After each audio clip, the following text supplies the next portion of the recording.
बोलो जयकारा बोल मेरे श्री गुरु महाराज की जय। श्री सद्गुरुदेव भगवान की जय। गुरुमुखो, जब कोई व्यक्ति बिना सोचे समझे दिल की रहस्यमयी बात किसी ऐसे व्यक्ति पर प्रकट कर देता है कि परिणाम स्वरूप उसे पछताना पड़ता है, उस मनुष्य का प्रमाण उस फूल की भांति है। जिस प्रकार सुगंधि के निकल जाने पर फूल श्रीहीन होकर रह जाता है, अर्थात उस व्यक्ति का महत्व भी उस फूल की तरह कुछ नहीं रह जाता। इसलिए संतों ने जीवा इंद्रिय पर संयम करने के लिए बहुत बल दिया है। वास्तव में उपयुक्त बात करने वाला व्यक्ति ही बुद्धिमान है। इसके विपरीत अधिक व अकारण बोलने वाले का मन चंचल होता है।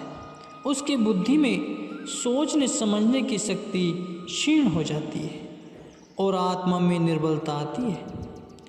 ऐसे मनुष्य का स्वभाव चंचल होता है कि जब तक वह सुनी हुई बात को दूसरे पर प्रकट नहीं कर लेते, तब तक उनके पेट में दर्द सा होता रहता है।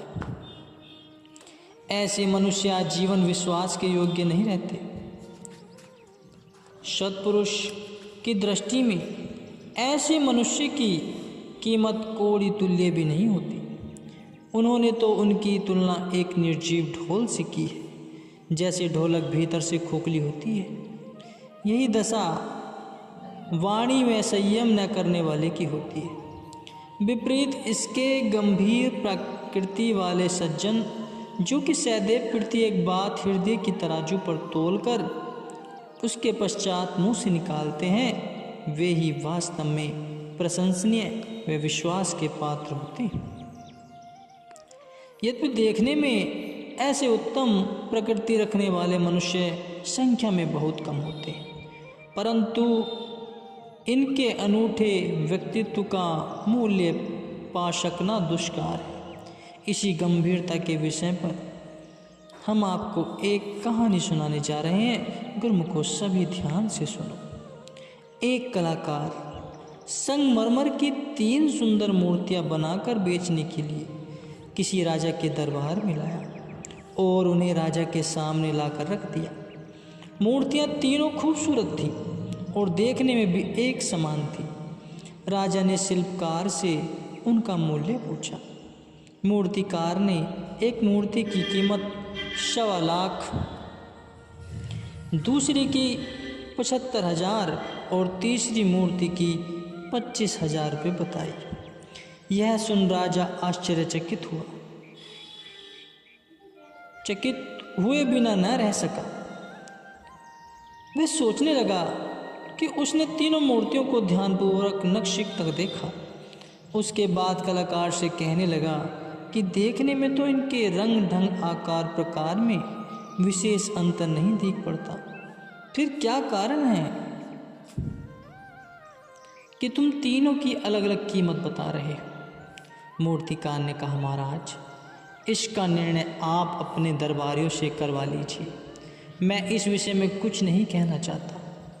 राजा ने मंत्रियों को बुलवाया और उसने परामर्श लेना चाहा, परंतु यह गूढ़ रहस्य किसी की समझ में नहीं आया।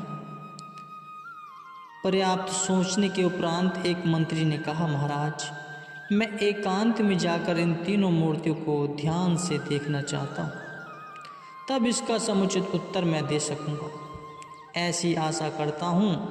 तब राजा की आज्ञा से वह मंत्री तीनों मूर्तियों को उठाकर एक कमरे में ले गया। वहाँ जाकर उसने मूर्तियों की भली भांति परीक्षा की। कुछ देर पश्चात वापस आकर वे मूर्तियाँ राजा के सामने रख दी और बोला, हुजूर, शिल्पकार का अलग अलग कीमत मांगना उचित ही है। राजा ने पूछा, वो कैसे?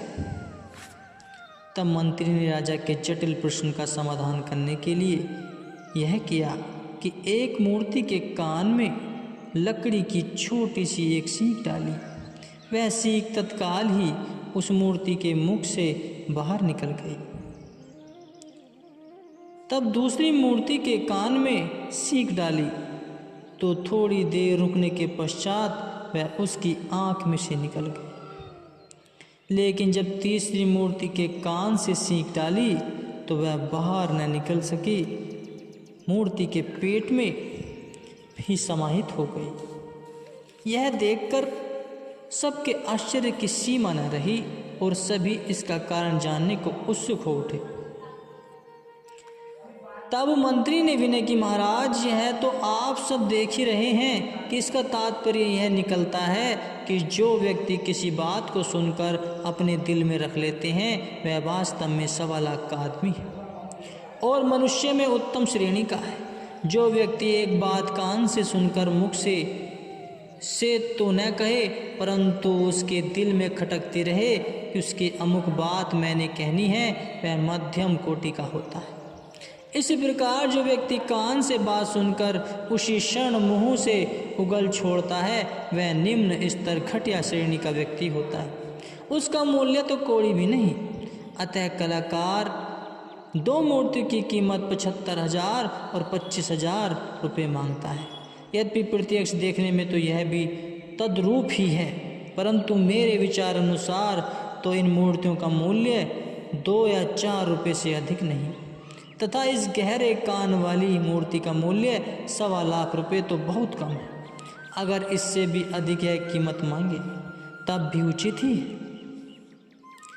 इसने अपनी कला में अद्भुत चमत्कार कर दिखाया, अतः इसे मुंह मांगी कीमत देनी चाहिए। राजा शिल्पकार की निपुणता और मंत्री की कुशाग्र बुद्धि को देखकर अति प्रसन्न हुआ। 2.25 लाख रुपये मूर्ति की कीमत तथा 1 लाख रुपये पारितोषिक के रूप में उपहार के रूप में उसे देकर कलाकार से राजा ने वह मूर्ति खरीद ली। तो गुरुमुखो, इसका तात्पर्य यह है कि जो व्यक्ति आकृति से चाहे कितना भी सुंदर क्यों न हो, यदि वह किसी बात का मूल्य नहीं जानता अथवा किसी रहस्यमय बात को सुनकर तत्काल मुंह से निकाल छोड़ता है, वह व्यक्ति एक कोड़ी से भी तुच्छ। दूसरी प्रकार की प्रकृति रखने वाला मनुष्य बात सुनकर अन्य पर प्रकट करने के लिए तक्षण न कहकर भीतर से उतावला सा बना रहता है कि अमुक बात मैंने कहनी है। वह पहले से कि चिंतन मात्र तो अच्छा है परंतु उसका मूल्य भी नाम मात्र ही है। जो तीसरे स्तर का स्वभाव अपने जीवन में उतार लेता है, अतः किसी बात को सुनकर दूसरे पर बिल्कुल प्रकट नहीं करता, प्रत्यक्ष गंभीरता पूर्वक अपने अंतःकरण में ही रख लेता है, ऐसे विश्वास पात्र व आदर्श में चरित्र रखने वाले सज्जन का मूल्य तो बहुत ही ज़्यादा है, वही सर्वश्रेष्ठ प्राणी कहलाने योग्य है।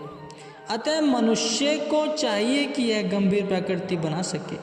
चंचल स्वभाव वाला मनुष्य स्थान स्थान पर अपमानित होता है और एक विचारशील पुरुष अपने गंभीर्य द्वारा सबको प्राय लगता है तथा सम्मान की दृष्टि से देखा जाता है।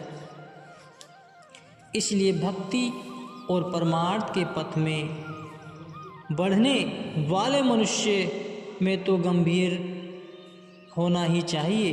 वह अनावश्यक बात कभी किसी से न करे, मितभाषी हो, बोलने से पूर्व देश काल और पात्र को भली भांति देख ले, और विश्वास पात्र मनुष्य ही उत्तम श्रेणी का मनुष्य हुआ करता है। गुरुमुखो।